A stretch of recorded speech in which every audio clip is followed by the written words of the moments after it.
ምንጊዜም ሚዲያ የዕለቱ ጉዳይ ከመጽሐፍት ገበታ ከአድማጮች መድረክ መስታወት የቅዳሜ ወጎችና የተወልደ እንግዳ መደበኛ ዝግጅቶቻችን ናቸው።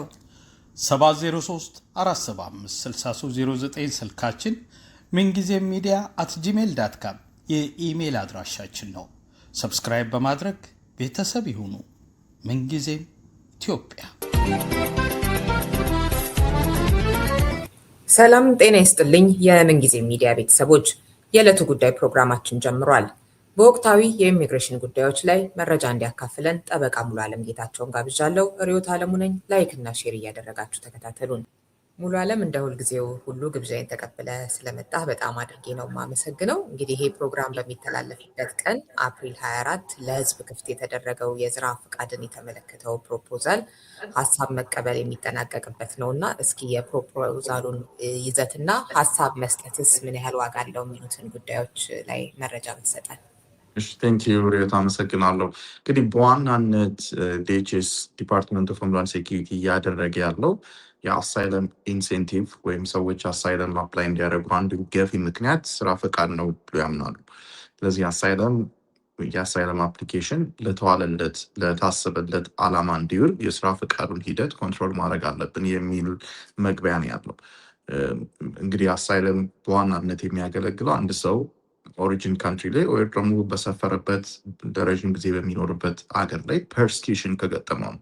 እነዚህ በ5 ቤዞች ከገጠመው ነው። ለምሳሌ በፓርቲኩላር ሶሻል ግሩፕ እዛ ውስጥ ጀንደር አይደንቲቲዎች ይካተታሉ። ሬዝ፣ ኤትኒሲቲ ኤንድ ናሽናሊቲ ኦር ሪሊጅን። በእነዚህ ምክንያቶች በህይወቱ ላይ ከባድ የሚሆን አደጋ ከገጠመው እና እዛ ሀገር ተመልሶ መኖር የማይችል ከሆነ ከዚህ በፊት አደጋዎች ፓስት ፐርሲኪውሽን ኦር ደግሞ ወደፊት የሚገጥሙት አደጋዎች በእርግጠኝነት ሲኖሩ አሳይለም አፕላይ ማድረግ እና ያን ፕሩቭ እስካደረገ ድረስ የአሜሪካን መንግስት የጥገኝነት መብት ወይም በሙሉ በጥገኝነት አሜሪካ ውስጥ የመኖር መብት ይሰጠዋል።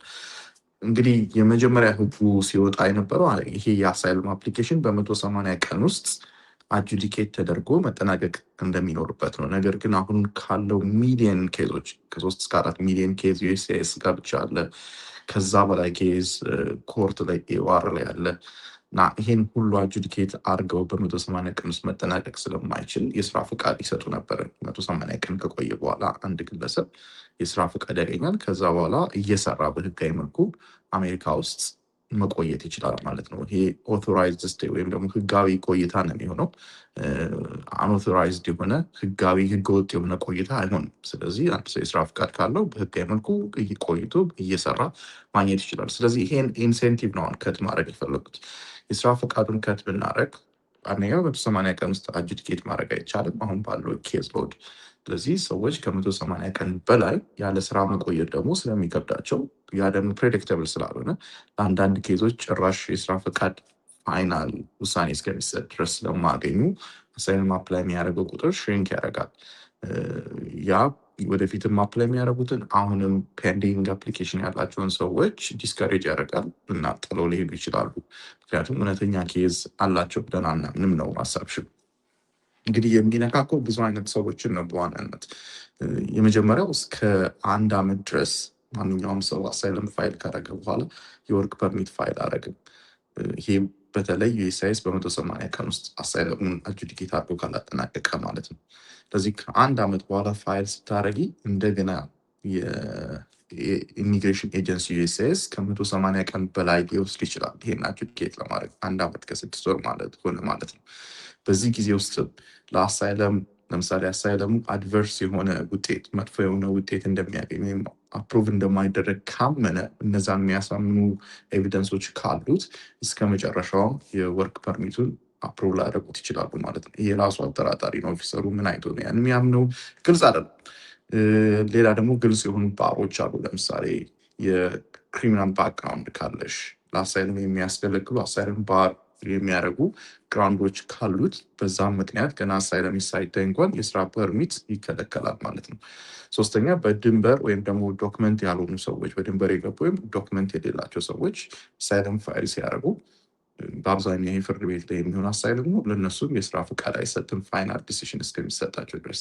አራተኛው ከ1 ዓመት በላይ ቆይተው የወርክ ፐርሚት ፋይል የሚያደርጉ ሰዎችም በዚህ ከአንዶክመንትድ ካታጎሪ ውስጥ ነው የሚወድቁት ማለት ነው። እንደገና ለእነሱም ኢቭን 180 ቀንም ሆነ 1 ዓመት ከሞላቸው በኋላ የስራ ፐርሚት ሊያገኙ አይችሉም አንሌስ ዩኤስሲአይኤስ ፋይናል ሪዞሉሽን እስካልሰጠ ድረስ በዚህ እና ያም ሪዞሉሽን እነሱን ፌቨር የሚያደርግ አፕሮቫል እስካልሆነ ድረስ ማለት ነው። በዚህ ካታጎሪ ውስጥ ብዙ አንዳንድ ጊዜ ህጉ ራሱ ግራ በሚገባ መልኩ በጣም ለብዙ ዓመታት ለ100+ ይርስ የአሳይለም ወርክ ፐርሚት ላይሰጥ ይችላል ብሎ ያስቀምጠዋል እና ይሄ ፐርማነንት የሆነ የስራ እገዳ ይመስላል እና እስከዛሬ 60 ቀናት ሰጥተዋል ለፐብሊክ ኮሜንት። እንግዲህ ምን ያህል የፐብሊክ ኮሜንት ለውጥ አምጥቷል? እስከዛሬ ባለው ሲግኒፊካንት ለውጥ አመጣል የፐብሊክ ኮሜንት በባይደን አድሚኒስትሬሽን ከዚህ ፊት ባሉት አድሚኒስትሬሽኖች አንዳንድ ጊዜ ይሄ ፐብሊክ ኮሜንት ይጠቅማል፣ ግን ዩዥሊ ብዙ ለውጥ አመጣም። አንዳንድ ቴክኒካል ኤረሮችን ሊያስተካክሏቸው ይችላሉ፣ እንደገና ሪስትራክቸር ሊያደርጉት ይችላሉ፣ ግን በመሰረታዊነት ህጉ የተነሳበትን ሀሳብ አይሰሩትም። ግን ይጠቅማል ኮሜንት መስጠት፣ በተለይ ብዙ ሰው በዚህ ላይ ኦፖዝ ካደረገ እና ኢምፓክቱን ማሳየትም ከተቻለ አሁን ኢኮኖሚ ላይ ያለውን ኢምፓክት ኤንድ አጠቃላይ ሊግል የአሜሪካ ውስጥ ያሉ ሰዎች ላይ የአሜሪካ ዜጎች ላይ የሚኖረውን አንድምታ ይሄ ደግሞ አሉታዊ መሆኑን ማሳየት ከተቻለ ምናልባት ጥቅም ሊኖረው ይችላል ከእንደገና ሪቪል ያደርጉት ማለት ነው። አሁን እንኳን ባያደርጉት ወደፊት ይሄ ዶክመንት ፐብሊክ ዶክመንቶች ስለሚሆኑ በኋላ ህግ ሲያደርጉ ከእንደገና ሪፈር አድርገው ሊያስተካክሉት ይችላሉ። ስለዚህ ኮሜንት መስጠት የሚደገፍ ነው።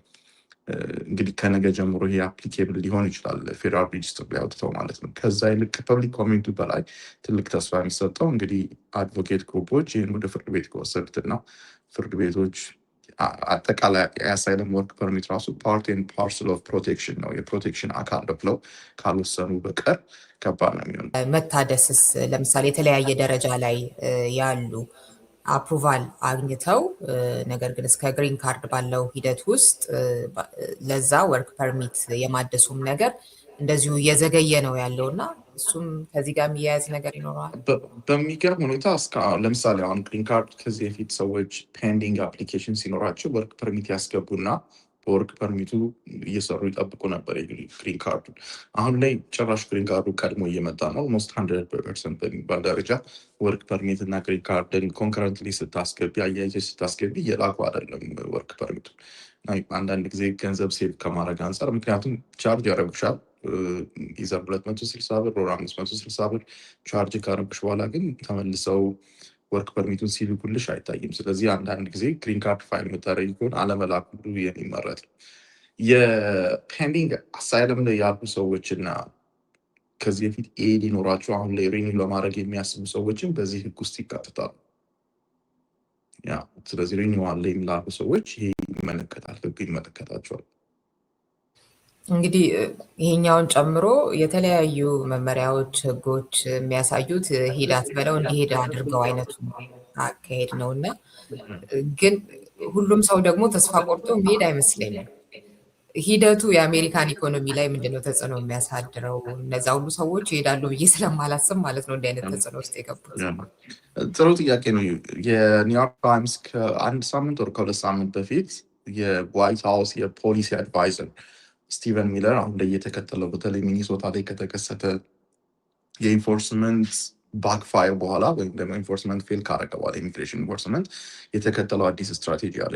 ሳይለንትሊ የኢሚግሬሽን ኢንፎርስመንትን ማስቀጠል ማለት ነው። ለምሳሌ ፐብሊክ ግርግሮችን ሳይጠቀሙ እንደኛ ኮርት ላይ ዩኤስሲአይኤስ ኦፊስ ላይ ኦር ብዙ ፐብሊክ የማይገኝበት ቦታ ላይ ኢንክሉዲንግ ኤርፖርቶች ላይ ማሰር አንዶክመንትድ ኢሚግራንቶችን ወር እነሱ ሪፖርት ለማድረግ የሚያስቧቸውን ሰዎች። ሁለተኛ ለምሳሌ ትናንት ሼር ያደረግነው አንድ ዶክመንት ነበር። የግሪን ካርድ አፕሊኬሽኖችን ከ60% በላይ ድሮፕ የሆነው አፕሊኬሽኖች ሳይሆን አፕሩቫሎች።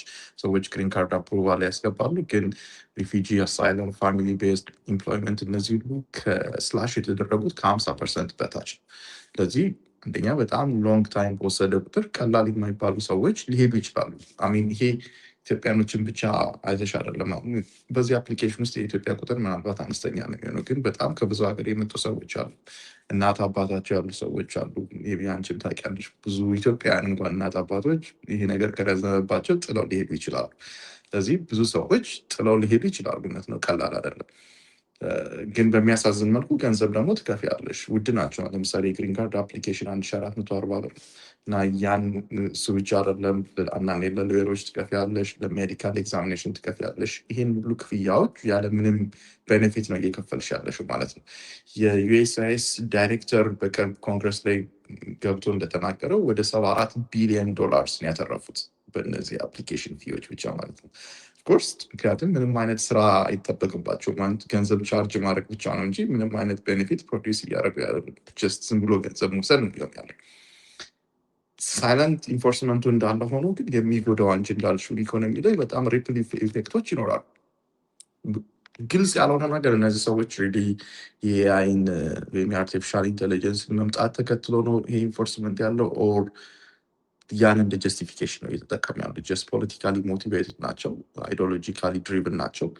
ግን አሁን የኤአይ ኢንፎርስመንት ደግሞ ይህን ኢምቦልደን አድርጎለታል። ምክንያቱም ከዚህ በፊት አትሊስት ኢኮኖሚ ላይ የሚያመጣውን ኢምፓክት ኮንሲደር ያደረጉ ነበር። አሁን ግን ኤአይ ብዙ ሰዎችን ከስራ እያፈናቀለ ስለሆነ በቂ የሌበር ፎርስ አሜሪካን ማርኬት ላይ አለ። ስለዚህ እነዚህ የሌበር ፎርሶች ኢሚግራንቶች የሚያጎድሉትን ጋፖች ይሸፍናሉ ብለው አስበው ይሆን? ይሄ ለእኔ ግልጽ አይደለም። ማለት የእነሱን ቲንኪንግ ፕሮሰስ ማወቅ ያስፈልጋል።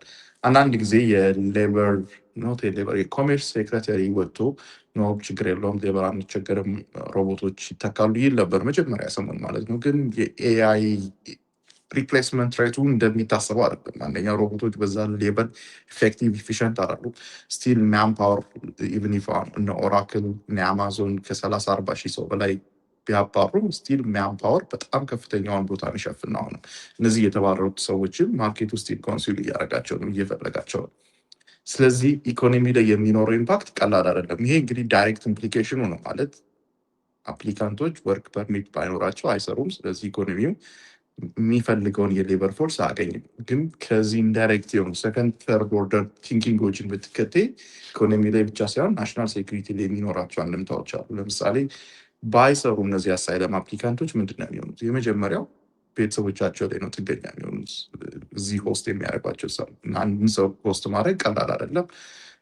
አንደኛ ቤተሰቡ ላይ የሚያመጣው ተጽዕኖ አለ፣ ኢኮኖሚካሊ የሚፈጥረው ፕሬር አለ። ሁለተኛ ግን ሶሻሊ የሚፈጥረው ፕሬር አለ። ለምሳሌ ባልና ሚስት አንድን ሰው ሆስት ቢያደርጉ ያ ግለሰብ ወይ የባል ወይ የሚስት ወገን። ስለዚህ ትዳር ላይ የሚኖረው ኢምፕሊኬሽን ይኖራል። ይሄ ቤት ሊያፈርስ ይችላል በኋላ ላይ። ይሄን መመልከት ያስፈልጋል። አንድ ሰው ስራ አጥ ሆኖ እዛ ቤት ውስጥ ለብዙ ጊዜ ሲቆይ በዛ ግለሰብ ላይ የሚያመጣው ሜንታል ፕሮብሌም አለ። ሜንታል ፕሮብሌም የገጠመው ሰው ፋሚሊ ላይ ሊያሳድር የሚችላቸው ፕሮብሌሞች አሉ። አንድ ሰው በጣም ለረዥም ጊዜ ከስራ ሲወጣ ምናልባት አማራጮችን ልጠቀም ብሎ ማርኬቱ ላይ ሊገባ ይችላል። ማርኬቱ ላይ ሁለት ነገር ይፈጠራል። አንድ ኦፍኮርስ ማርኬቱ ፕሮቫይድ በሚያደርገው ዌጅ አይደለም የሚገባው፣ ከት ያደርጋል፣ ብሬክ ያደርጋል ዌጅ። ያ ወርክ ፐርሚት ሆኖ ኖሮት ከሚፎካከረው ግለሰብ ጋር ስለሆነ ወርክ ፐርሚት ያላቸው ግለሰቦች ከማርኬቱ ፑሽ ሊደረጉ ይችላሉ፣ ሊወጡ ይችላሉ። ሁለተኛ ሴክተሮቹ ናቸው። አንደኛ ቢዝ ይደረጋሉ እነዚህ ግለሰቦች በጣም ወርክ ፐርሚት ስለሌላቸው። የሚሳተፉበት ሴክተርን ሁልጊዜ ሊጋል ላይሆን ይችላል። ሊሲት የሆኑ ማቴሪያሎችን ድረጎችን በማስተላለፍ ላይ ሊሳተፉ ይችላሉ። ብዙ ወንጀሎች ላይ ሊሳተፉ ይችላሉ። አሰንዴም ዘዴይ ላይቭሊሁድ በጣም ወሳኝ ነገር ስለሆነ መኖር ስላለብሽ ማለት ነው። ሁሉም ሰው ኮምፎርቴብል ሆኖ ሆስት የሚደረግበት ኢንቫይሮንመንት ቤተሰቦች፣ ጓደኞች ላይኖሩት ይችላሉ። ይሄ ናሽናል ሴኩሪቲ ላይ የሚያመጣቸው ተጽዕኖዎች ይኖራሉ። ሰዎች በተለይ አሜሪካ ውስጥ ያለው ኢንቫይሮንመንት ሜንታሊ የሚያሳድረው ፕሬር ቀላል አይደለም። ብዙ ሰዎች ለመሳሪያዎች አክሰስ አላቸው እዚህ ሀገር ላይ እና እነዚህ አእምሯቸው የተዳከመ የተጎዱ ሰዎች ሊፈጥሩት የሚችሉት ኢምፕሊኬሽን ትልቅ ነው። ስለዚህ ይሄ ሰከንድ ተርድ ኦርደር አሁን ላይ መገመት ማንችላቸው እንኳን ጉዳቶች ሊመጡ ይችላሉ። ከዛም በተረፈ ወርክ ፐርሚትን እንደተነጠለ ፕሮቴክሽን መመልከት ወይም ደግሞ ኢንሴንቲቭ መመልከት ተገቢ አይመስለኝም። ፕሮቴክሽን ባይትሰልፍ ኢንሴንቲቭ ነው ማለት አንድ ሰው አሜሪካ ውስጥ የሚመጣው ፕሮቴክት ስለሚደረግ ነው። ወደ ሀገሩ እንዳይላክ ከመንግስት ትሬት ከመንግስት ቶርቸር ፕሮቴክት ስለሚደረግ ያ ኢንሴንቲቭ ነው። ወርክ ፐርሚት ደግሞ ራሱን የቻለ ፕሮቴክሽን ማለት አገርሽ ላይ በሰላም በደህንነት ብትሰሪ ኖሮ የመስራት አጋጣሚና እድሉ ቢኖርሽ ኖሮ ላትመጪ ትችላለሽ። እዚህ መስራትም ስላልቻልሽ ነው ሀገርሽ ላይ መምጣት መኖር ያልቻልሽ። እዚህ ሀገር ከእንደገና ወርክ ፐርሚት መከልከል የዛን ፐርስኪውሽን የሚያስቀጥል ሂደት ነው እና ኢቨን ከፕሮቴክሽን ፐርሴ ወርክ ፐርሚትን እንደ ሰፓሬት የሆነ ኢኮኖሚክ ኢንሴንቲቭ ብቻ መውሰድን ሊጋሊ ራይት አይደለም። ኖት ኦንሊ ከኢንሴንቲቭ ዋይዝ ብቻ አይደለም። ይሄ ሳይለንት ኢንፎርስመንትን ጉዳይ ስታነሳ አንደኛው እንግዲህ እየተካሄደ ያለው ቲሲኤ እና አይስ አብረው እየሰሩ መሆናቸው እና እንደ ድሮ ግርግር መፍጠር ሳይሆን የሆነ አይነት ትንሽ ለስለስ ያለ የሚመስል አይነት ለእይታ ያልተጋለጠ አይነት ነው እና እሱስ ምን ያህል በጣም ብዙ ሰው በዚህ አይነት መንገድ ለዲፖርቴሽን እየተጋለጠ እንደሆነ ሳነብ ነበር እና እስካሁን ያለው ነገር ምን ይመስላል የሚለውንም ትንሽ ብትልበት። አንደኛ ይሄ ስማርት ዌይ ኦፍ ኢንፎርስመንት ነው። በጣም ስማርት የሆነ አካሄድ ነው። ምክንያቱም ግርግር አይፈጥሩም። ሰው ደግሞ የሚያየውን ነገር ነው በአብዛኛው የሚቃወሙ። ማለት ፊት ለፊትሽ የማታየውን አትሮሲቲዎች ብዙ ጊዜ ኬራ አይሰጥሽም። ለምሳሌ ፓለስታይን ላይ ወይም ደግሞ ሱዳን ላይ የሚፈጠሩ ነገሮች አንዱ ስቴት እዚህ ቢፈጠር ኖሮ ትልቅ ኪዮስ ነው። እንደው የአንቺ ልጅ ላይ እንኳን ባይደርስ ፊት ለፊት የምታየው ሰው ላይ ቢደርስ እንቅልፍ ሊያርስሽ ይችላል። ግን በጣም ሩቅ ስለሆነ አትሮሲቲዎች ሩቅ ሲሆኑ ያለሽ የኮንሽስ ሌቨል በጣም ዝቅተኛ ነው የሚሆነው። ፊት ለፊት እያየሽው ያለው አንድ ልጅ በመኪና ሲገጭ በጣም ሊያምሽ ይችላል። ሱዳን ላይ ወይም ደግሞ ኢራን ላይ 200 ህጻናት ሞቱ ከምትባይ ማለት ነው። ምክንያቱም ሰው ከአቴንሽን ጋር የተያያዘ ፍጥር ነው። ራሷ አእምሯችን የሚሰራው ፊት ለፊት ላይ የምናየው ነገር ነው እና ሳይለንት ኢንፎርስመንት ይህን ነው የሚጠብቅብሽ። ምን እየተካሄደው እንደሆነ ምን እየተሰራ እንደሆነ አታይም። ካላየሽ ደግሞ በሰላም መተኛት ትችያለሽ። የሚረብሽሽ ነገር የለም። የሚረብሽሽ ነገር ከሌለሽ ሄደሽ አትቃወሚም። መንግስትን አካውንቴብል ላታደርጊ ትችያለሽ። እና የተከተሉት ስትራቴጂ ከእነሱ ስትራቴጂ አንጻር በጣም ስማርት ወይም ኢሚግራንት ላይ የሚያሳድረው ተጽዕኖ፣ በዚህ ውስጥ ለሚያልፉ ሰዎች የሚደርስባቸው ኢምፓክት ግን በጣም ሂውጅ ነው። ለምሳሌ አሁን ላይ በጣም አግሬሲቭሊ ወደ 3ኛ ሀገር መላክን እየተከተሉ እነዚህ 3ኛ ሀገር ላይ ሄደው ኢኳቶሪያል ጊኒ፣ ዩጋንዳ፣ ካሜሮን ምን እንደሚፈጠርባቸው አታውቂም። ወይም ደግሞ ላቲን አሜሪካ ሀገሮች ላይ የሚላኩት ማለት ነው። አንዳንዶቹ በጋንጎች እስከ መደፈር ድረስ ሄደዋል፣ ከአሜሪካ የሄዱ ሰዎች ማለት ነው። ግን ከአሜሪካ ውጭ የሚካሄዱ ነገሮች ስለሆኑ አንደኛ እዚህ ሊጋሊ ራሱ አሜሪካን መንግስትን ለመክሰስ ከባድ ያደርገዋል። ሁለተኛ ሰውም አድቮኬሲ ለማካሄድ የማያየው ነገር ስለሆነ ሩቅ ያለ ነገር ስለሆነ ይሄን ያህል ኢነርጃቲክ ሆኖ ሞቲቬትድ ሆኖ ላያካሄድ ይችላል። ሌላ አንቺ እንዳልሽው ኤጀንሲዎች፣ የኢሚግሬሽን ኤጀንሲዎች፣ ፌዴራል ኤጀንሲዎች በትብብር ነው እየሰሩ ያሉት። አሁን የአይአርኤስ አብሮ ከመንግስት ጋር ይሰራል፣ ወይም ደግሞ ከኢሚግሬሽን ኢንፎርስመንት ጋር ይሰራል። የሶሻል ሴኪሪቲ ኦፊስ ከኢሚግሬሽን ኢንፎርስመንት ጋር ይሰራል። ሜዲኬድ ከኢሚግሬሽን ኢንፎርስመንት ጋር ይሰራል እና መልቲፕል የሆኑ ኤጀንሲዎች ናቸው አንድ ላይ እየሰሩ ያሉት። ስለዚህ ይሄ ባይትሰልፍ አንደኛ የፕራይቬሲ ፕሮቴክሽን ራሱ ከሂውማን ራይትስ አንጻር የሚያሳጣሽ ብዙ ነገር አለ። ሁለተኛ ኢሚግራንት ላይ የሚያሳድረው ተጽዕኖ ኖት ኦንሊ ፊዚካል የሚደርስብሽ ነገር ብቻ ሳይሆን ሳይኮሎጂካሊ በስነ ልቦና እንቅልፍ እጦቱ የሚያሳድረው ተጽዕኖ ቀላል አይደለም። ህጋዊ ፈቃድ ኖሮት ህጋዊ ወረቀቶች ኖሮት እንኳን ሄዶ ወጥቶ ለመስራት ብዙ ሰው ስጋት ውስጥ ነው ያለው። ይሄ ወርክ ላይ ያለውን ኤፊሽንሲ ይቀንሰዋል። ለምሳሌ አንዳንድ ቦታዎች ላይ ብዙ ኢሚግራንቶች ናቸው ኤርፖርት ላይ የሚሰሩት። አሁን ካለው ኢንፎርስመንት አንጻር ኢሚግራንቶች በአብዛኛው ኤርፖርት ላይ ራሱ አፕላይ እያደረጉ አይደለም። ይሄ አንቺ እንደምትመለከችው በዜናዎችም እንደሰማ ነው። በተለይ ቲኤስኤ ላይ የሚፈጽ ያለው የጃብ በርደን ቀላል አይደለም። ፍላይቶች እንዲሰረዙ፣ ፍላይቶች እንዲዘገዩ፣ ይሄ ደግሞ ኢኮኖሚ ላይ የሚኖረው ሎንግ በጣም ረዥም የሆነ ጉዳቶች እንዲህ አቅለሽ የምትመለከቸው አይደለም። አንደኛውን ከባድ የሚያደርገው አሜሪካ በብዙ መልኩ ብዙ ነገር ያሁን አቴንሽን የሚስቡ ነገሮች ላይ ተወጥራ ነው ያለችው። የኢራን ጦርነት አለ በአንድ በኩል፣ የእስራኤል ሪሌሽንሽፕ አለ፣ ብዙ ፖለቲካሊ እየወሰደ ያለ ነገር ሚድተርም አለ፣ እንግዲህ ሪዲስትሪክት አለ፣ ጀሪማንደሪንግ የምንለው እነዚህ ሁሉ የሚዲያውን ትኩረት የሚስቡበት ወቅት ነው እና ይሄን አሁን ያሉት የኢሚግሬሽን ኢንፎርስመንት አጠቃላይ የሀገሪቷ ኢኮኖሚ ላይ የሀገሪቷ ፊቸር ላይ ኢቨን ኢሚግራንቶች እዚህ ሀገር ላይ ሎንግ ተርም ኢንቨስት ሊያደርጉ ፍላጎታቸውን ራሱ የማሳየት ነገር ላይ የሚኖረውን ተጽዕኖ ወዲያው ላታዩ ትችላለች። ምሳሌ ብዙ ሰዎች አሜሪካንን እንደ ሀገራቸው እንደ ቤታቸው አይተው ልጆቻቸውን እዚህ ወልደው ሎንግ ተርም የሆነ ኢንቨስትመንት ያደርጉ ነበር። አሁን ይሄ ሊቀንሰው ሊያጠፋው ይችላል። ህንዶችም ቻይናዎችም ሁሉም ወደ ሀገሩ ሊመለከትና ሀገሬ ላይ የሆነ ንብረት ማኖር አለብኝ፣ እንደ ድንገት አንስተውኝ ቢያባሩኝ አንድ ነገር ሊሆን ይችላል። ምክንያቱም አሁን ዲናቹራላይዝ ራሱ ተጀምሯል፣ ራይት ወይም ደግሞ የፑሽ እየተደረገ ነው። ሲቲዝንሽፕ እንኳን ጋራንቲ አይደለም። ስለዚህ ቢያንስ ሀገሬ ላይ የሆነ ነገር ማኖር አለብኝ ሲባል ከየት ነው ይሄ ገንዘብ የሚሄደው? አሜሪካ ላይ ኢንቨስት ልታደርጊ ያለው ገንዘብ ነው ወደዚህ ሀገሮች እየሸሸ ያሉ እና 2025 ላይ ብቻ በኋላ አገልግሎት የወጡ በዚህ በመኒ ትራንስፈር የወጡ ገንዘቦች ወደ ላቲን አሜሪካ የብዙ የ10-15 ዓመትን የኋላ ትራንስፈር ነው የበለጠ እና በጣም ሂውጅ ገንዘብ ነው የወጣው። ምክንያቱም ብዙ ላቲን አሜሪካ የሚታሰሩ የመጡ ሰዎች እነዚህ ላቲኒዎቹ ገንዘባቸውን እያሸሹ ነው ባላቸው አቅም ሁሉ ማለት ነው፣ ኤኒታይም ሊታሰሩ እንደሚችሉ በማሰብ ይሄ ኢኮኖሚ ነው በጣም የሚጎዳ። ከዚህ ጋር ተያይዞ ጉዞን በተመለከተ በተለይም ፔንዲንግ ላይ የሆነ ኬዛቸው ሰዎች በተቻለ መጠን ቢታቀቡ የሚለው ምክር አሚን ግሪን ካርድ ካለሽ መጓዝ ፕሮብሌም አይደለም ብዙ። እሱን እንግዲህ በጥንቃቄ ማየት ያስፈልጋል። ኦፍኮርስ ግሪን ካርድሽን እንዴት ነው ያገኘሽው? አሳይለም ከሆነ እና በአሳይለም ያገኘሽው ግሪን ካርድ ሆኖ ወደ መጣሽበት ሀገር ለምሳሌ አንድ ኢትዮጵያዊ በአሳይለም ግሪን ካርድ አግኝቶ ሲቲዝን ሳይሆን ወደ ኢትዮጵያ የሚሄድ ከሆነ ዳውት ሊያነሳ ይችላል። የቲኤስኤ ኦፊሰሮች፣ የቦርደር ኤንድ ፕሮቴክሽን ኦፊሰሮች ሊይዙ ቲኤስኤዎች እንኳን ሳይሆኑ ቦርደር ኤንድ ፕሮቴክሽን ኤጀንቶች ሊያናግሩት ብሪፍ ሩም ውስጥ ከተው ኢንተርቪው ውስጥ ከተው ሊጠይቁት ይችላሉ። እነዛ በኋላ ዶክመንትድ ሆነው አጀስትመንት ሲጠይቅ በተለይ ወደ ናቹራላይዜሽን ሲሄድ ኢሹዎች ሊመጡበት ይችላሉ አንድ ግለሰብ። ስለዚህ ያን ማስወገድ ጥሩ ነው። ከዛ ውጭ ግን ያሉ ግሪን ካርዶች ብዙ ፕሮብሌም አይደለም ለመጓዝ። አሚን እኔ ቴረር መጫር አልፈልግም ሰዎች ላይ። በተቻለ መጠን አሁን ያለው ኢንቫይሮንመንት ራሱ በጣም የሚያስፈራራ ኢንቫይሮንመንት ነው እና በዚህ ላይ ሌላ ኤክስፐርት መጥቶ ተጠንቀቁ ማለት ከባድ ነው። ሰው አሁን ላይ ናቹራሊ እየተጠነቀቀ ነው እውነት ለመናገር።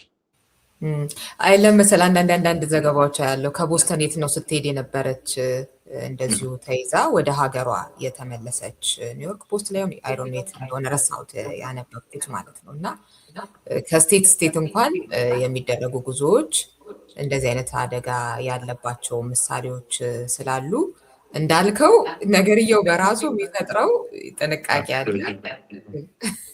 አንዳንዴ ደግሞ ቴሮራይዝ ማድረግ አይደለም ብዬ አስባለሁ። ምክንያቱም እንደ አንተ አይነት ከነ መፍትሄዎቹ ወይንም ከነ አቅጣጫዎቹ ኃላፊነት በተሞላው መልኩ ግን ሊነገር ይገባል ያለው ሪያሊቲ ብዬ ስለማስብ ጭምር ነው። ቴስሪ እስካሁን ከ2025 ጀምሮ የትራምፕ አድሚኒስትሬሽን ከመጣ ጀምሮ ወደ 800 ሰዎችን ፍላግ አድርጎ አይስ አስረዋል። በአብዛኛው እነዚህ የዲፖርቴሽን ኦርደር ወጥቶባቸው ወይም ደግሞ የፍርድ ቤት ቀጠሮ ኖሯቸው ያልተገኙ እና ፍርድ ቤቱ አብሰንቲያ ወይም በሌሉበት ውሳኔ የሰጠባቸው ሰዎች ናቸው። እነዚህ አይነት ኬዝ ያላቸው ሰዎች ስጋት ውስጥ ሊገቡ ይገባቸዋል። ምክንያቱም ከሀገር የመውጣታቸውን ሂደት ራሳቸው አቅርበው ቢወጡ የተሻለ ነው። ታስረው ንብረታቸውን፣ ቤታቸውን፣ ሌላም ነገር መስመር ሳያስይዙ እስር ቤት ውስጥ ገብቶ እስር ቤት መግባት ባይተሰልፍ በጣም ከባድ ነገር ነው። ከዛ ደግሞ ቶሎም ወደ ኢትዮጵያም ወይም ወደ ሀገራቸው የመላክ ሁኔታ ላይኖር ይችላል። ስለዚህ ጥንቃቄ ማድረግ ተገቢ ነው። በአብዛኛው ሎካል ፍላይቶች ችግር የለባቸውም፣ በአብዛኛው ማለት ነው። አንሌስ እነዚህ ቅድም ያልኩሽ ቲኤስኤ ፍላግ ሊያደርጋቸው የሚችሉ ግለሰቦች ካሉን በቀር ማለት ነው። ሎካል ላይ ያለው ኢንፎርስመንት አነስተኛ ነው። የአዲሱ የሙለን የዲኤችኤስ ሴክሬታሪ አንዳንድ ሜጀርመንቶችን እየወሰደ ነው። ኢንፎርስመንት ላይ ሄዚቴሽን አይኖረውም። እነ ስቴፈን ሚለር ወይም ዋይት ሀውስ ከሚያራምደው አጀንዳ የተለየ ላይኖረው ይችላል። ሃይቨር አንዳንድ በጣም ከባድ የሚባሉ ኢንፎርስመንቶችን ከተማ ላይ ያለ ዋራንት ቤቶች ላይ የሚሄድ ኤርፖርት ላይ የምናያቸው አይነት አግሬሲቭ ኢንፎርስመንቶችን ግን እንደገና ኮርቶች ላይ ምክንያቱም ኮርት ላይ ማሰር በጀመሩ ሰዓት ብዙ ሰው ኮርት እየቀረ ስለነበረ ያን በሆነ መጠን እየቀነሰ ነው ያለው እና ይሄ አንድ ተስፋ የሚሰጥ ነው። ግን ኦቨርኦል የትራምፕ አድሚኒስትሬሽን እንግዲህ አሁን ፕሮሚስ አድርጋቸው ለምሳሌ ወደኋላ ሄዳችሁ ምንድነው ትራምፕ ሲመጣ ፕሮሚስ ያደረገው ከኢኮኖሚ አንጻር ከሶሻል አንጻር አጠቃላይ ምን አይነት ተስፋዎችን ይዞ ነበር የመጣው? ከጦርነትም አንጻር ምንም አይነት ኢንተርናሽናል ጦርነት ስላለመግባት የፈጸማቸው ነገሮች በብዙ ሴክተሮች ላይ ደካማ ናቸው። ኤክሰፕት ኢሚግሬሽን ላይ ምሳሌ ቦርደሩን ዘግቶታል፣ ሲልድ ነው፣ ማንም ሰው አይመጣም። ይሄ ትልቅ የሚድተርም አጀንዳ ሊሆን ይችላል። ኢሚግሬሽን ላይ ቃል ገብቻለሁ፣ ሀገራችን ተወራ ነበር እና ይሄን አስፈጽም ያለው ሊሆን ይችላል። ስለዚህ ሚድተርም በተቃረበ ቁጥር አትሊስት ድሎቼ ምንድናቸው ብለው የራሱ የዚህ የፖለቲካል ኮንሰልታንቶቹ ሲያናግሩት ኢሚግሬሽንን በጣም ማጉላት አለብን። እዚህ ኢንፎርስመንት አሁንም አግሬሲቭሊ መቀጠል ይኖርበታል። ምክንያቱም የምንሸጠው በተለይ ሪፐብሊካንን ሊመርጡ ለሚችሉ ኮንዘርቫቲቮች፣ ወግ አጥባቂዎች ልንሸጥ የምንችለው አጀንዳ ኢሚግሬሽን ነው። ያ መኖር አለበት ብለው ሊያስቡ ይችላሉ። በተከታታይ ትራምፕ የሚለጥፋቸውን የትሩዝ ሶሻል ላይ ብትመለከች አሁን በዚህ ሰሞን በጣም ረዣዥም ሰዎች በርዝ ራይት ሲቲዝንሽፕ እየለጠፈ ነው እና ይሄ አንዱ ግቡ ይሄ ነው። አንደኛ ኦፍኮርስ ፍርድ ቤቱን ፕሬዠር የማሳደሪያ ነው፣ ሱፕሪም ኮርቱን ማለት ነው። በሌላ ወገን ደግሞ ምሳሌ ትናንትና ይመስለኛል ወይም ዛሬ ጠዋት በጣም ረዥም ጽሁፍ ህንዶችን እና ቻይኖችን ክሪቲሳይዝ አድርጎ ካሊፎርኒያ ላይ ነጭ አይቀጠርም ቴክ ሴክተር ላይ ሙሉ ለሙሉ ህንዶች ነው ከላይ እስከታች ያሉት። ለዚህ ሆን ብለው ነጭ ሲያገኙ ያስወግዳሉ። የሚቀጠረው ህንድና ቻይና ብቻ ነው ብሎ በጣም ከባድ የሆነ እንግዲህ ይሄን ነጭ አይምሮ አሁን እንደ ነጭ ሆነች ብትመለከች ለትራምፕ ሳይድ ልታደረግ የሚያስችልሽ ነገር ነው እና እኔ የቆምኩት ነጮችን ወይም ደግሞ የዋይትስን ራይቶች በማስከበር ነው። እንደዚህ ነው ሀገራችን ላይ እየተፈጸመ ያለው። ይሄ ለምርጫ ቅስቀሳም ሊጠቀሙበት ስለሚችሉ እንደዚህ አይነት ኢንፎርስመንቶች ኦፒቲ ላይ ኤችአር ላይ የሚኖሩ ኢንፎርስመንቶች ጠንክረው ሊቀጥሉ ይችላሉ የሚል ስጋት አለኝ።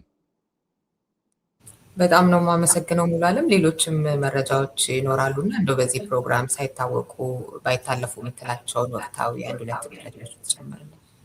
ምናልባት ዛሬ እንግዲህ ኒውዮርክ ታይምስ ብዙ ያወጣው የሲቲዝንሽፕን አስመልክቶ ነው። የዲኦጂ ዲፓርትመንት ኦፍ ጀስቲስ አግሬሲቭሊ ዲናቹራላይዝ ለማድረግ እየተንቀሳቀሰ ነው ብሏል። በወር ከ100 እስከ 300 የሚሆኑ ሰዎችን ለሲቪል ዲቪዥኑ እየመራ ነው። ኤኒ ኢሹ ሲቲዝንሽፕ ላይ ኤኒ ኢሹ ካለ ለዲናቹራላይዝ ብቁ ነው የሚል መመሪያን ያስተላለፉት። እንደው አንድ ኮምፔር ስናደርገው ሊቀለን ይችላል ለመረዳት። ከ1990 እስከ 2017 ድረስ የአሜሪካ መንግስት ዲናቹራላይዝ ያደረጋቸው ግለሰቦች ወይም እዛ ፕሮሲዲንግ ውስጥ ያስገባቸው ሰዎች 300 ምናምን ናቸው። ይሄ በ27 ዓመት ውስጥ 300 አካባቢ ሰው ነው። አሁን እያሉ ያሉት ፐርመንት ወደ ከ100 እስከ 300 ሰው ዲናቹራላይዝ እናደርጋለን እየተባለ ያለው እና ኦፍኮርስ ቀላል አይሆንም፣ ግን አትሊስት በዚህ ፕሮሲዲንግ የሚሄድ በጣም ኤክስፔንሲቭ ፕሮሲዲንግ ነው ለግለሰቦች የሚሆነው እና ይሄ ሌላ ስጋት የሚጨብ ነገር ነው። እንግዲህ ምን ያህል ኢምፓክት ያደርገዋል የኛን ኮሚኒቲ የምናየው ነው የሚሆን። ከዛ ውጭ እንግዲህ በማህበረሰቡ አሁንም ለጥቂት ጊዜም ቢሆን መታገስ እንግዲህ የትራምፕ አድሚኒስትሬሽን እስካለ ድረስ ነው የሚቀጥለው። ገና 1 ዓመት ተኩል አካባቢ ላይ ነን። ሌላ 2 ዓመት ተኩል ይቀጥላል። የአጀስትመንት ኦፍ ስታተስ በጣም ታፍ ሆኗል። ከእንደገና በባይደን አድሚኒስትሬሽን ግሪን ካርድ የተሰጣቸውን ሰዎች በሙሉ ሪቬት እናደርጋለን ብለው ከእንደገና እየተመለከቱት እየሰጧቸውን ሰዎች እያዩ ነው። ለኢንተርቪው እነዚህን የመጥራት እድሎች ወይም አጋጣሚዎች ይኖራሉ የሚል እምነት አለኝ። በተለይ ግሪን ካርድ የተሰጣቸውን በባይደን አድሚኒስትሬሽን ማለት ነው። ዜግነት አግኝተው የነበሩ ዜግነቱ ሲወሰድ ማለት ምንድነው? ደረጃው ወዴት ነው የሚሄደው ማለት ነው? የፌዴራል ፍርድ ቤት ላይ በማሳመን ይኖርባቸዋል። የጁሪ ትራያል የሚኖረው ፌዴራል ፍርድ ቤት ላይ ነው የሚሄደው። ስለዚህ አንደኛ ሲቲዝንሽፕን ለማግኘት ማቴሪያል የሆነ ፍሮድ መኖር መቻል አለበት። ሲቲዝንሽፑ ኢንተርቪው ሲደረግ ቢታወቅ ኖሮ ያ ኢንፎርሜሽን አይሰጠውም ነበረ ሊያስብል የሚችል እና ያን ኢንፎርሜሽን እያወቀ ሆን ብሎ አፕሊካንቱ ደብቋል። የደበቀውም ሲቲዝንሽፕ ለማግኘት ነው የሚለውን ነገር ማስረዳት፣ ፍርድ ቤቱን ማሳመን፣ ጁሪው ማመን ይጠበቅበታል እና ቀላል አይደለም። ለዲኦጂም በጣም ኤክስፔንሲቭ ፕሮሲዲንግ ነው የሚሆነው። ግን እንግዲህ በዚህ በቢግ ቢዩቲፉል ቢል ትልቅ ገንዘብ ስለጸደቀ ለኢሚግሬሽን ኢንፎርስመንት በቂ ገንዘብ ያላቸው ይመስላል ይህን ለማስኬድ። ከዛ አሁን ቢነጠቅ ምንድን ነው ግሪን ካርድ ኦርደር ነው የሚሆነው? ከመጀመሪያው ነው ምንድን ነው? ሪሙቫል ፕሮሲዲንግ ውስጥ ነው የሚያስገቡት። ወደ ዲፖርቴሽን ፕሮሲዲንግ ውስጥ ይገባል። እዚህ ለምሳሌ ዲናቹራላይዝ የተደረገ ግለሰብ አማራጮች ነው የሚኖሩት። ሪሙቫል ፕሮሲዲንግ ሊሄድ እና ለፍርድ ቤቱ ያስረዳል። አሜሪካ ውስጥ የግድ መቆየት ያለበት ሂደት አለ፣ ኦር ደግሞ መልቀቅ ይኖርበታል። ለዚያ ወይ አሳይለም ሊጠይቅ ይችላል፣ ወይ ሌሎች ሁማኒቴሪያን ሪሊፎች ሊጠይቅ ይችላል። ከባድ የሚያደርገው አንድ ሲቲዝንሽፑን የተነጠቀ ሰው ሌላ አፕሊኬሽን ውስጥ በመግባት ፍራውድ ነው የፈጸመው ወይም ደግሞ ማጭበርበር ነው የፈጸመው። ስለዚህ ክሬዲቢሊቲው ነው አታክ የተደረገው፣ ታማኝ አይደለም ነው የሚባለው። በጣም ትልቅ የሚከበርን አንድ ስታተስ ነው የዋሸው ብሎ ነው የሚያምኑት። ስለዚህ አሳይለም እንኳን ቢጠይቅ የምትለውን ነገር አናምንም። ምክንያቱም አንተ አጭበርባሪ ነህ፣ ማጭበርበር ፈጽመሃል ወይም ፈጽመሻል። ስለዚህ ክሬዲቢሊቲው አድቨርስ ስለሆነ ወይም መጥፎ ስለሆነ ስለማትታመን ይህ አይሰጥም ሊሉት ይችላሉ። ያ ነው ከባድ የሚያደርገው። ግን ሂደቱ ወደ ሪሙቫል ዋንስ ዲናቹራላይዝ ከደረገ በኋላ ወደ ሪሙቫል ፕሮሲዲንግ የሚሄድ ቅድም ያልከው ላይ አንድ ጥያቄ ነበረኝ። አሁን ከጦርነት ጋር በተያያዘ ዴሊቨር አላደረጉም ትራምፕ አስቀራለሁ ምናምን እንደዚህ ያሉትን፣ እንደውም ሌላ ጦርነት ነው የመጣው። ግን ከኢሚግሬሽን ጋር በተያያዘ ያው ጥሩ ስራ እንደሰሩ አይነት ነገር ተደርጎ ሊታይ እንደሚችል እንደዛ ሊያዩ የሚችሉ እንዳሉ የህብረተሰብ ክፍሎች እርግጥ ነው ቅድም የጠቀስከው አይነት። በሌላ በኩል ደግሞ በርካቶች ደግሞ የመረጧቸው አለ አይደለ ከኢሚግራንቱም በኩል እና ከነጩም በኩል ደግሞ ያንን የሚቃወም እስከ ህይወት መስዋዕትነት የከፈሉ እናንተ ስቴት ላይ ሰዎች ስላሉ እንደውም የበለጠ ችግር ፈጣሪ አይሆንም ወይ እያደረጉ ያሉት ነገር ለመመረጥ የሚለው ነው። እንግዲህ you're right ምንድነው አሁን እንደ ምን ፕሮሚስ አድርጌ ምን አፈጽም ያለው ነው። አሁን እንግዲህ ምርጫው ላይ ሄዶ ሲከራከር የሚለው ኦኬ ሚድተርም መጥቷል፣ አሁን የስራ ግምገማ ነው ራይት። ይሄን ፕሮሚስ አድርጌያለሁ ይፈጽማል። አንደኛ ፕሮሚስ ያደረግነው የኢሚግሬሽን ሂደት ነው። ኢሚግሬሽን ላይ ቦርደሩን ዘግተናል። በጣም ብዙ አንዶክመንት ሰዎችን ከአሜሪካ አውጥተናል። እነዚህ አንዶክመንት ሲቲዝኖች ወይም ግለሰቦች ደግሞ ወንጀል የፈጸሙ ናቸው። ስለዚህ ስትሪቶችን ከክራይም ነፃ አድርገናል ብለው ነው የሚከራከሩት። ይሄን የኢንፎርስመንት ሂደት ያልወደዱ ብዙ ነጮች አሉ። ሬሻሊ ደግሞ በጣም ብዙ ሰዎች ዲስክሪሚኔት ተደርገዋል። ሬሻሊ አታክ ተደርገዋል። ለምሳሌ የላቲኖ ኮሚኒቲ ለምሳሌ አንድ የቴክሳስ ዲስትሪክት ብትወስጂ 97% የላቲኖ ኮሚኒቲ ነው። በአብላጫው ድምፅ የመረጠው ትራምፕ ነው። ስለዚህ እነዚህ አይነት ዲስትሪክቶች ትራምፕን የመምረጣቸው ቴንደንሲ አነስተኛ ነው የሚሆነው። ይሄ ሚሞሪው ቅርብ ስለነበረ አሁን ኢንፎርስመንት ሂደቱ እንዴት እንደነበረ ማለት ነው። ሚኒሶታ ላይ እነዚህ ስቴቶች በአብዛኛው የሊበራል ስቴቶች ናቸው። ለውጥ አመጣው። ሚኒሶታ ትራምፕን አልመረጠም፣ ዲሞክራቶችን ነበር የመረጠው። እነሱ የሚያስቡት አሁን ኮንዘርቫቲቭ የሆኑ ስቴቶች ላይ ትራምፕን የመረጡት ቤዛቸውን ያን መጠበቅ ነው። ሴኔቱን ላለማጣት የሚደረግ ትግል ለሚሆነው እና ለእነሱ ምን አይነት ድሎች መሸጥ እንችላለን። ከዜግነት ነጠቃ ጋር ተያይዞ ዝም ብሎ የሁሉንም ፋይል የማጣራት ጉዳይ ነው የሚሆነው ወይም መጀመሪያ የሆነ አይነት እንከን የተገኘበት ሰው እሱ ጋር ሃርድ እንግዲህ ይሄን አሁን ሪሊ እንዴት ሊሄዱ እንደሚችሉ ምንም ኤቪደንሶች የሉም። እንዴት ነው ፍላግ የሚያደርጉት? ፕሮባብሊ ወደኋላ ሄደው 27 ሚሊዮን አካባቢ ሰው ናቹራላይዝድ ሆኗል አሜሪካ ውስጥ። ከነዚህ 27 ሚሊዮን ውስጥ ምን ያህሉ በባይደን አድሚኒስትሬሽን ናቹራላይዝድ ሆኗል የሚለውን የሚመለከቱ ይመስለኛል። ስለዚህ ሞር ፎከስ የሚያደርጉት የሚመስለኝ በእኔ ግምት 39 ሀገሮች ለምሳሌ ከአፍሪካ እንደ ሶማሌ፣ ሱዳን፣ ከሌላው ሀገር እንደ አፍጋኒስታን ኦር በዚህ በትራቭል ባን ውስጥ የተካተቱ ብዙ ጊዜ ማጭበርበር ሂደቶች ፍላግ የሚደረግባቸው እንደ ናይጄሪያ ኬዞች እነዚህን ዲፕሊ ሊያያቸው ይችላሉ እያስባሉ የሚመርጡ ይመስለኛል። ምክንያቱም ሪሶርስ አይኖርም። በባይደን አድሚኒስትሬሽን ቢያንስ በሚሊዮን የሚሆን ሰው ናቹራላይዝድ ሆኗል። ስለዚህ እነዚህንም ሁሉ ማየት ከባድ ይሆናል አሁን ባለው ሁኔታ። ግን ፎከስ የሚያደርጉት ታርጌትድ የሆኑ የት ሀገር ላይ በአብዛኛው ማጭበርበር ይፈጸማል፣ የትኞቹን ፎከስ እናድርግ የሚሉ ይመስለኛል። በጣም ነው የማመሰግነው ብሏል። ቴንክ ሶ ማች ሪዮትን የማመሰግናለሁ። አድማጭ ተመልካቾቻችን ከጠበቃ ሙሉዓለም ጌታቸው ጋር የነበረኝ ቆይታ ይህንን ይመስል ነበር። ላይክ እና ሼር እያደረጋችሁ ለሌሎችም አዳርሱ። በሌላ ፕሮግራም ከሌላ እንግዳ ጋር ቆያችኋለሁ። እስከዚያው ሰላም ሁኑ። ምንጊዜም ሚዲያ የዕለቱ ጉዳይ ከመጽሐፍት ገበታ፣ ከአድማጮች መድረክ መስታወት፣ የቅዳሜ ወጎችና የተወልደ እንግዳ መደበኛ ዝግጅቶቻችን ናቸው። 703 475 6309 ስልካችን፣ ምንጊዜም ሚዲያ @gmail.com የኢሜይል አድራሻችን ነው። ሰብስክራይብ በማድረግ ቤተሰብ ይሁኑ። ምንጊዜም ኢትዮጵያ